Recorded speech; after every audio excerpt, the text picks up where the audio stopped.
can burn, then you're less likely to have a fire that's going to spread and destroy your property.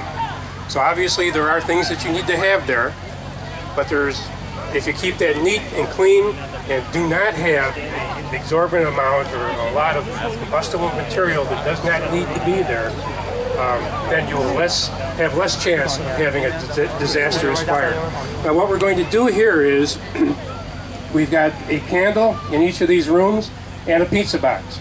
We're going to light the candles at the same time in both rooms, and the candle is going to ignite the pizza box, and that fire is going to spread rapidly to all the rest of the material in the room. The room on the right here it has a quick response residential sprinkler in it. So within 20 to 30 seconds after you see fire, the sprinkler is going to activate and the fire will go out. The room over here on your left does not have a sprinkler, and it is going to continue to burn, and within 2.5 to 3 minutes we're going to have to put it out, because you're going to have rich red-orange flames rolling out of there, heavy black smoke, as it's an indication again of how quickly fire can start and spread. If you do not have working smoke detectors in your homes, in your rental properties, then you're not going to be alerted to a fire, and you're not going to have the opportunity to get out. 2.5 minutes is not a long time. We're doing this burn on the outside where the smoke is not going to collect inside your housing compartment. Yes, ma'am. If you have a fire in your apartment, in your home, that smoke is going to be contained, and that is really what is going to affect you very, very quickly. I'll get a tour after the burn here. I strongly encourage you, if you don't have smoke detectors, get them. You need to have a smoke detector at the top of the stairs leading to a living space and in the corridors leading to the bedrooms. Those are the minimum locations. And you need to test them how often? Once a month. Somebody say once a month? I'm sure I heard that from somebody. Oh yeah, we did. Over here we did. Okay, very good. Once a month. And how often do you change the batteries? Once a year. We said that. We said that. Okay. If you own stock in the battery companies, you might want to do it twice a year. Or if it's easier for you to remember to change your batteries when you change your clock, that's fine. But really, once a year is fine.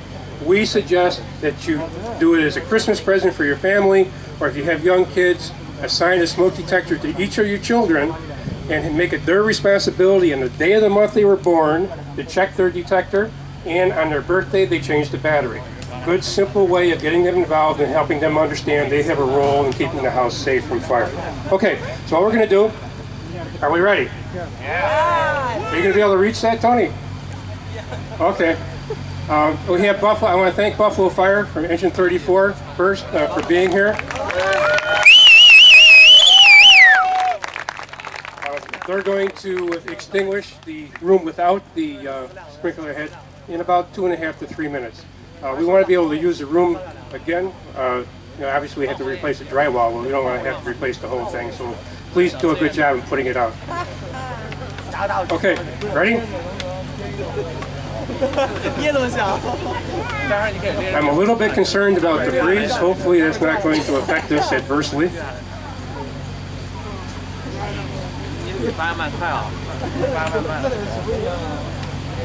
Looks like Tony's having a little trouble there. Here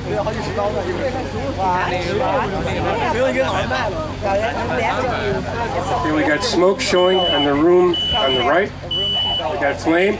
The smoke detector has already activated, so that's when you need to react. When you first hear that smoke detector, that's when you should be executing your evacuation plan. Now we have active flame. Okay, Tony finally got his going. See how quickly that is spreading, how quickly that fire is growing.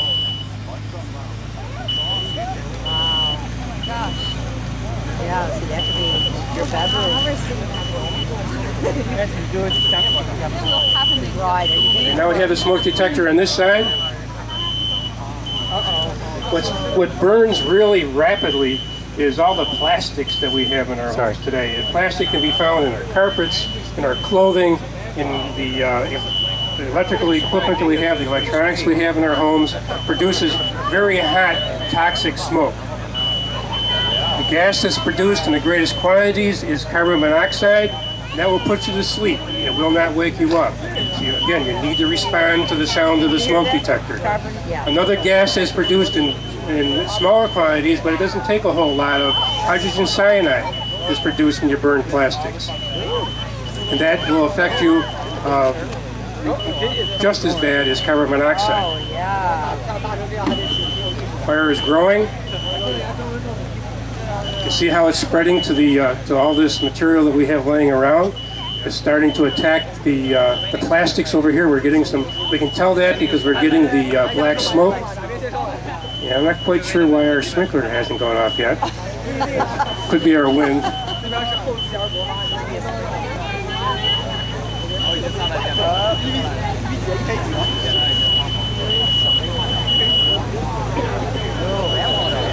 Oh my goodness. Wow.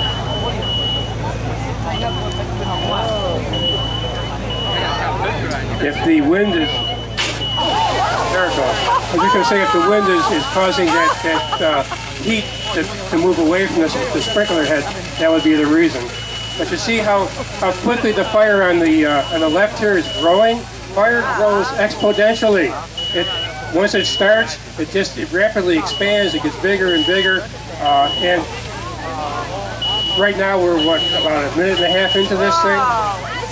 Maximum 2 minutes. And you can see how we've got rich orange flame, heavy black smoke.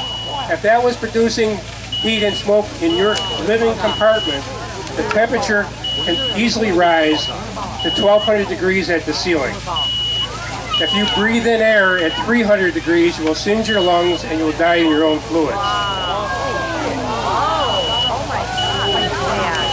Now it's rolling. This is what we call rollover, where everything in the room is heated to its ignition temperature and it just bursts into flames.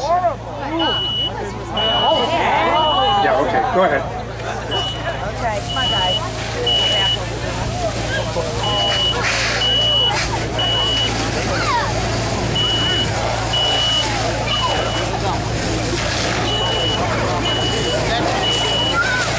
Why do I always end up down there?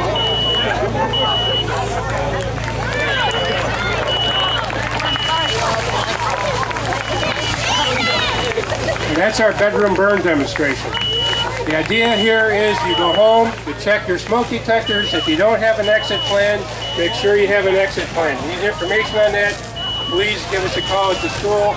Environment, Health and Safety. Our phone number is can be found at the school, or give it to you just to say it out here, 829-3301. Thank you very much, Jim. We'd like to thank Jim and the Office of Fire Life Safety. We'd like to thank our friends from the Buffalo Fire Department for coming and making sure we're all safe. And I would personally like to thank everybody who came out to join us today. It's been a great turnout and a really wonderful day. If you look around, you see a bunch of people who have City of Buffalo recycle bins. If you live in the city limits and you don't have a recycle bin, we have some left, so you can pick them up over behind the bandstand. Please don't feel shy about doing that. Thank you all for joining us, and have a great day.